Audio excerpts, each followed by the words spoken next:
Believe that there was a familial dispute that has taken place between her ex-husband and her ex-husband's family, and some of those individuals are Jewish.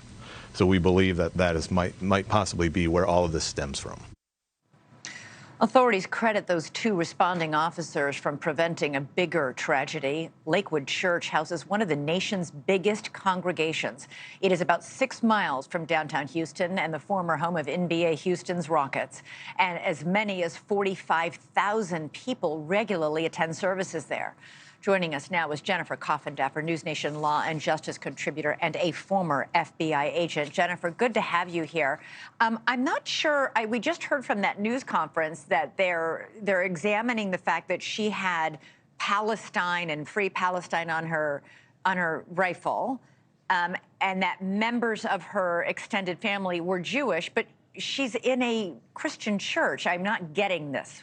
Do you have any idea what might be going on? Well, definitely when you have a rifle that says Palestine on it, especially with all the things going on worldwide, we in the Bureau call that a clue. I think also the fact is they mentioned that she was in this huge custody battle with her in-laws, and they are of Jewish descent. You put that all together, and this certainly makes a lot of sense to me. Now, the fact that she's at a Christian church, I did see where she made a donation to this church in the past and was familiar with this church. So to me, it was all about making a statement. And why would she bring her child, her 7-year-old son, when she had 2 rifles hidden under a coat and obviously a plan to shoot up the place? I think it was definitely one to serve as a ruse. In other words, for her to easily get in. She did have a trench coat on, so she might have looked out of place. But with a mother, with a child, you know, you're more at ease in terms of security. And then also, I mean, God forbid, but was it supposed to be some kind of shield, maybe that if somebody did engage her, that she could use the child? We don't know yet who actually ended up killing the child or hurting the child, but that was possibly also a reason.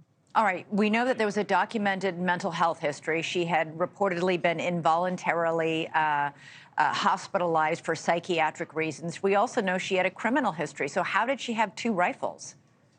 Well, she shouldn't have had 2 rifles.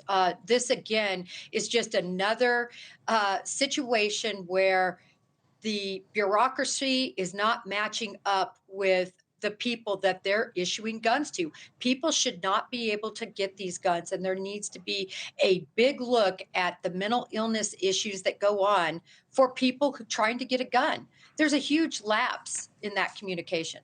Yeah. So we know that the 7-year-old child, her son, the 7-year-old boy, her son, is in the hospital now fighting for his life. Tell me what FBI agents and police authorities, local police, will be doing based on your FBI, history. What are the next steps in this investigation? Tracking down how she got the weapons, scrubbing her social media accounts to try and figure out any possible motive? They're certainly going to be doing that, but they will start with that event, right? So they're going to be looking at all the video. They want to have a timeline of exactly how that day's events began and how she got there. All those details are going to be important. They're serving search warrants. They're going to want everything to do with her phones, as well as any residence that she's connected to. In addition, they're going to be interviewing all the witnesses in and around her, family members.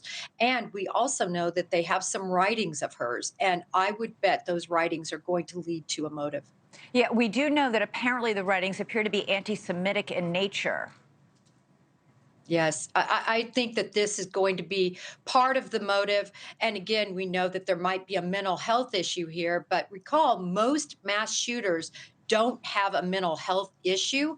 They have a proximal event that happens in their life that leads them to an explosive action such as this. And that, I think, is her thinking she might lose her children, Elizabeth.